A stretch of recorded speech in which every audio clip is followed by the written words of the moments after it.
Welcome to the deep dive. We know exactly why you're here today. Yeah, you're that constant learner. Right. You're the person who always wants to stay just a little bit ahead of the curve.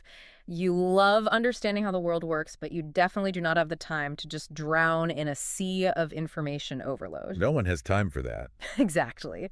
Well, you are in luck today because we are looking at a multi-billion-dollar ecosystem that touches almost every single part of society. I mean, we're talking everything from the arts to cutting-edge medical research to, your local food bank. But here's the catch. It is currently undergoing a massive, fundamental paradigm shift right now in 2026. We're talking about the world of grant making and philanthropy. Yeah, the very rules of how money moves from the people and the institutions who have it to the organizations that desperately need it on the ground, those rules are being completely rewritten. It's wild. It really is a phenomenal moment to study the capital markets of social good. We're tracking changes that range from high-level, almost philosophical shifts in how billionaires think about charity, all the way down to the gritty, highly bureaucratic mechanics of federal accounting. And both ends of that spectrum are drastically altering who actually gets funded today. So to figure out what's really going on behind closed doors, we have pulled together a phenomenal stack of sources for you. A really dense stack of sources. Very dense. We're looking at the highly anticipated 2025 National Study of Philanthropic Practice by a group called GEO, that's Grant Makers for Effective Organizations. We also pulled a Wikipedia primer on the concept of trust-based philanthropy. Plus a 2026 trends report from Good Grants and a latest federal uniform grants guidance updates. We've got an Ernst & Young presentation on that one.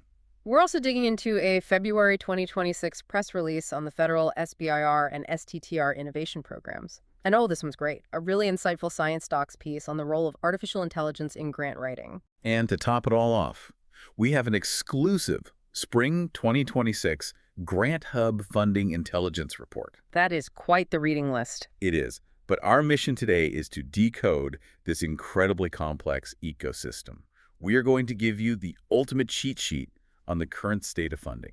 We'll cover those macro philosophical shifts, the very real changes to federal regulations, and finally, the exact practical strategies that applicants are using to win this money right now. Okay, let's unpack this, starting with the biggest philosophical shift shaping where the money goes. Right, the concept called trust-based philanthropy. Yeah. According to our Wikipedia source, this model is designed to fix the historical power imbalance between funders and nonprofits, because traditionally philanthropy has been very command and control. Very top-down. Exactly. Funders would tie their money to highly specific, restricted projects and demand rigorous, constant reporting just to prove every single penny was spent exactly as planned. And trust-based philanthropy really flips that script. It advocates for unrestricted funding, multi-year grants, and minimizing administrative burdens so nonprofits can actually just focus on doing their work. Which makes sense. But where did this come from? The history here provides some vital context. The Whitman Institute started pushing this trust-based framework around 2014. They were trying to build a more equitable relationship. But what is crucial to understand is that the COVID-19 pandemic acted as an unprecedented accelerator.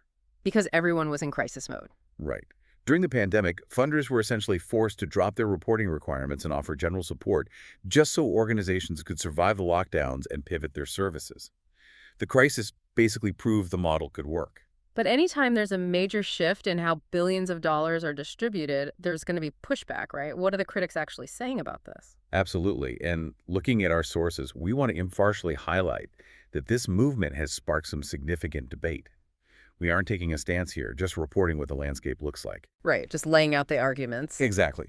On one side, you have groups like the Philanthropy Roundtable pushing back. They have argued against what they term diversity mandates. And they suggest that funders shouldn't necessarily be pressured to focus on power dynamics in their giving. They believe donors should just have the freedom to direct their funds however they see fit. And what about the other side of the criticism? On a completely different front, the publication Alliance magazine has criticized the trust-based movement from an international perspective. They argue that it's far too parochial and heavily U.S.-centric in its view of how global philanthropy actually operates. It sounds like a fascinating tug of war between donor intent and grantee autonomy. But regardless of the philosophical debate, the data tells us whether this shift is actively happening on the ground or not. Yes, and that brings us to the GEO study. Right, I'm looking at this 2025 study from Grantmakers for Effective Organizations. It is full of numbers, but what is the real takeaway here? What's fascinating here is how the 2025 GEO study shows exactly how these stated values are translating into everyday practice, or in some surprising cases, failing to translate entirely. Well, let's start with a statistic that absolutely blew my mind. There is this widespread cultural assumption that big philanthropic foundations just hoard their wealth. Right, people think they just sit on dragons' hoards of money. Exactly. People think they only spend the legally required minimum of 5% of their endowments each year just to maintain their tax status. But looking at the GEO data, is that actually true? It is one of the biggest myths in the sector right now, that 5% is just the floor. It is no longer the ceiling or even the norm. Wow. The GEO data reveals that 43% of surveyed organizations are now spending between 5 and 7% of their endowment annually, and another 12% are spending over 7%. So that means more than half of these foundations are willfully exceeding that legal minimum. Exactly, more than half. That feels like a crucial data point for anyone out there looking for funding. There is literally more money flowing out the doors than the baseline requirements dictate. It is encouraging, but we also have to look at another popular narrative, the data busts. If you read the news lately, you might think foundations are all rushing to completely spend down their endowments to solve urgent crises like climate change or housing shortages immediately. Right, the idea that they're just emptying the bank accounts to fix things today. But the reality is quite different. Only 3% of grant makers have actually chosen to spend out their entire endowment. 84% say it is very unlikely they will do so in the next 5 years. So they're spending a bit more annually, but they are absolutely still planning to exist in perpetuity. That's right. That brings us to how they're spending that money, specifically regarding those trust-based values we talked about. The survey found that 48% of grant makers say diversity, equity, and inclusion, or DEI, is very much central to their strategy. And another 26% say it is somewhat central. We're also seeing general operating support, which is that highly coveted, flexible funding where a nonprofit can spend the money wherever it is needed most, hitting a median of 38% of budgets. 77% of grant makers now offer at least some general operating support. That sounds like a monumental victory for nonprofits. It is a profound shift in trust. But this raises an important question.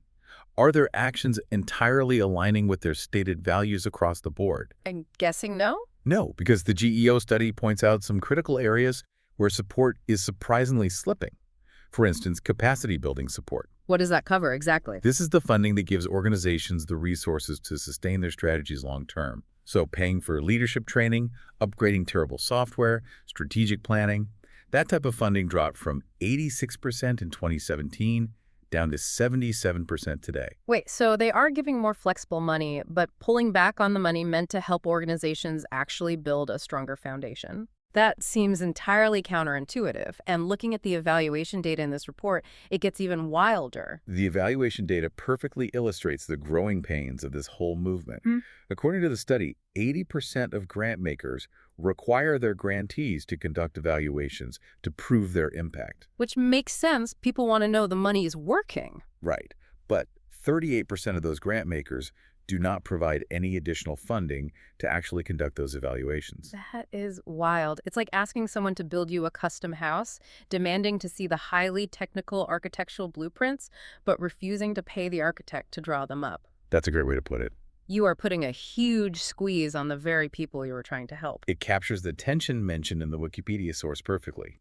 The industry wants to measure impact rigorously, but they also claim they want to reduce the reporting burden on grantees.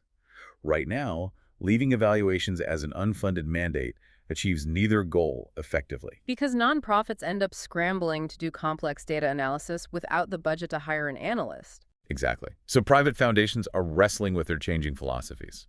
But what happens when the money is coming from Uncle Sam? Because the federal government isn't exactly known for being flexible or trust-based. Let's transition the conversation to the mechanical side of things. How are the rules actually changing? This is where we look at the Federal Uniform Grants Guidance, or the UGG updates. We're pulling this from a very detailed Ernst & Young presentation. These updates were released in late 2024, but are fully shaping the landscape now in 2026. Okay. If we connect this to the bigger picture, these regulatory tweaks might sound like dry accounting, but they actually alter the fundamental business model for thousands of organizations. Looking at the EY summary, these updates seem huge. I'm seeing threshold jumps all over the place. Can you walk us through what these changes actually mean for a smaller organization? Let's look at the single audit threshold first. It jumped from $750,000 to $1 million. And what is a single audit? A single audit is an incredibly rigorous, expensive, specialized financial audit required by the federal government. By bumping that threshold to $1 million, thousands of smaller organizations receiving federal funds no longer have to pay tens of thousands of dollars to auditors. So they can redirect that money straight into their community programs. Precisely. And I see the micro-purchase threshold increased from $10,000 to $15,000, and the simplified acquisition threshold doubled. It went from $250,000 to $500,000. Right. Think about a local community health clinic.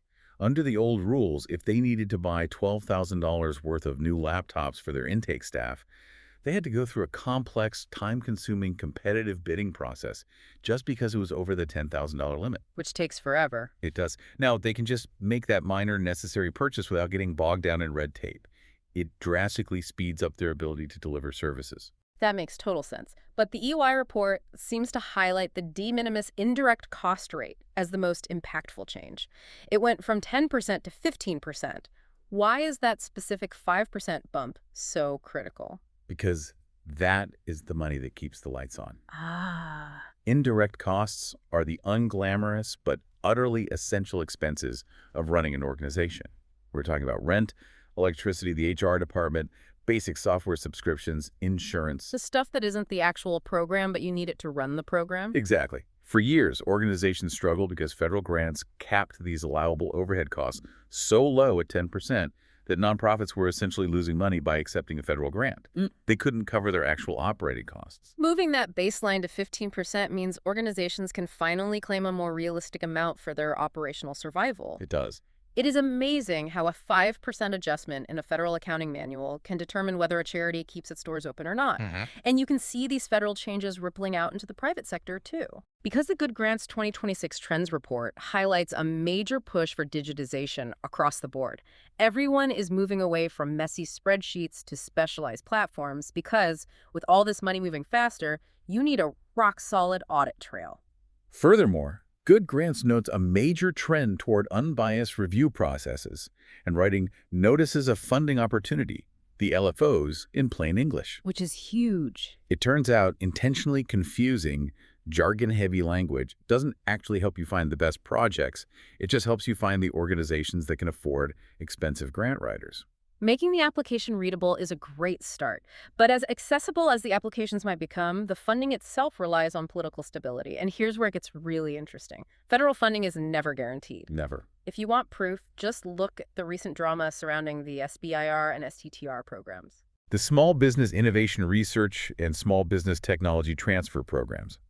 These are vital federal mechanisms. They fund small businesses to conduct cutting-edge research and development. We're talking everything from new defense technologies to breakthrough medical devices. But something went wrong. Yes. In February 2026, the National Small Business Association and the Small Business Technology Council released a press release detailing a legislative crisis. For nearly 4 months, these highly successful programs were actually lapsed. They were completely stalled. 4 months.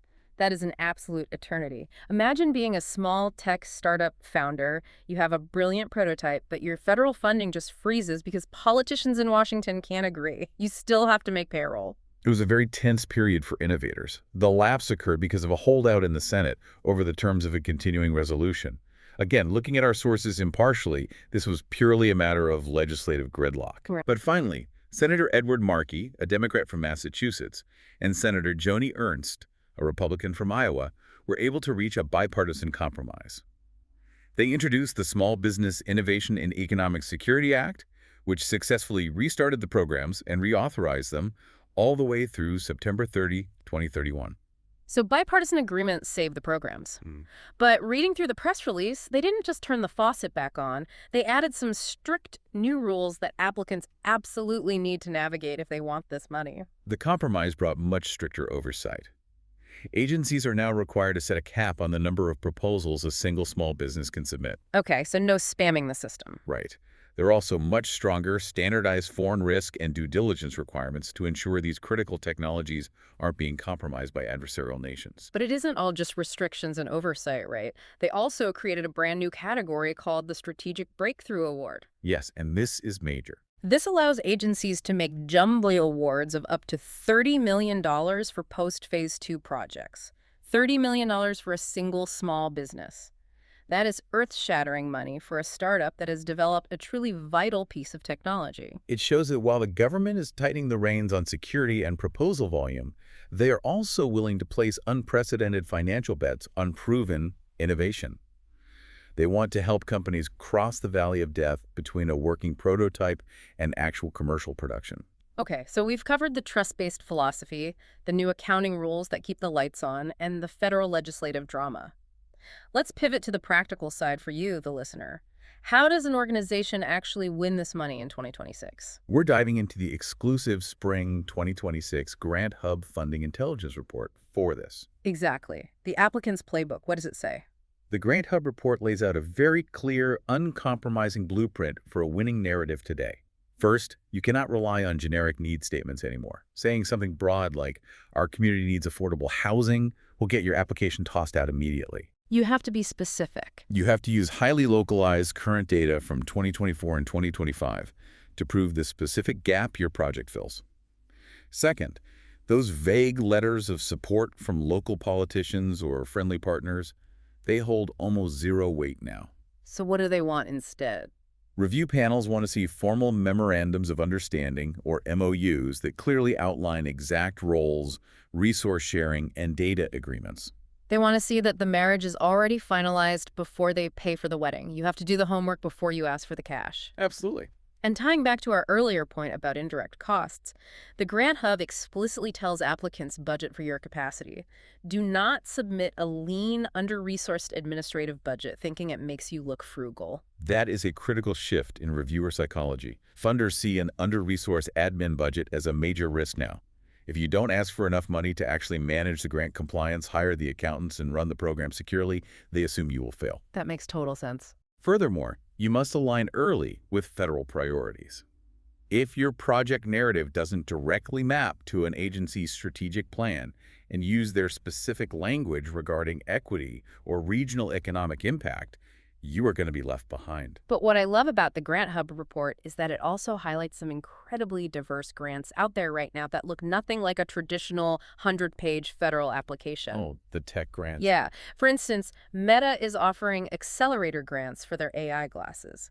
If you are an organization finding a way to use their AI glasses to drive social impact, they are handing out grants of $25,000 to $50,000. That is a prime example of a corporate funder pushing a specific technological adoption rather than just funding a general cause. And then you have the Go Bold D Grant Initiative. This is a micro grant designed for women entrepreneurs. To apply for this $2,500 grant, you don't write a 20-page narrative at all. You submit a 30 to 60-second TikTok or Instagram reel sharing what makes your business unique. Which is a totally different skill set. It is fascinating how the barrier to entry changes. Imagine trying to fit a complex business plan into a 30-second TikTok dance. The medium completely dictates the message depending on who is giving out the money. Which brings us to the absolute elephant in the room for anyone writing these applications today. The Science Talks article tackles this head-on: artificial intelligence. Yes. In 2026, the conversation is no longer about whether you should use AI to write your grant. It is entirely about how you use it. Everyone is using AI tools for literature summarization, running compliance checks against those complex net OFOs, and drafting early outlines to reduce the administrative burden. So what does this all mean for the future of writing proposals? If every single applicant has an AI assistant that can generate a grammatically flawless, perfect-sounding grant in 3 seconds, how do you possibly stand out to a reviewer? This is the crucial warning we get from Science Docs. AI is a support tool. It is not a decision maker. Federal reviewers are highly trained, and they're actively looking for intellectual rigor and methodological clarity. They can spot the fluff. Exactly. If you over-rely on a generic AI prompt to write your narrative, you are going to produce a proposal that reads beautifully, but is utterly devoid of technical depth or true originality. It's like building a beautiful, shiny sports car with 20 coats of paint, but you completely forgot to put an engine inside. It looks great in the driveway, but the second the reviewer turns the key to see how it runs, nothing happens. That is a perfect analogy. In highly competitive arenas like the SBIR program or major foundation grants, AI simply cannot replace deep domain expertise.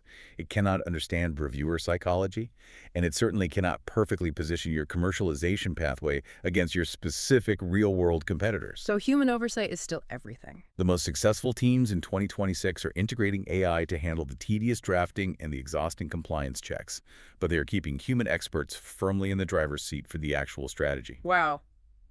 We have covered an astounding amount of ground today. They really have. From the Whitman Institute's historical push for trust-based philanthropy to the GEO study proving that the 5% endowment payout is just the floor, not the ceiling. We dug into the gritty, vital details of the UGG updates, realizing that a 15% de minimis rate actually saves community clinics and nonprofits from going under. And the drama of the SBIR restart. Yes, we navigated the sheer panic and political drama there, and finally looked at the modern applicant's playbook, balancing highly localized data with the double-edged sword of AI grant writing. Thank you for joining us on this deep dive. It has been an absolute pleasure. For anyone committed to lifelong learning, understanding how capital flows through these complex systems is essential. It is the key to understanding how our society actually goes about attempting to solve its biggest, most intractable problems.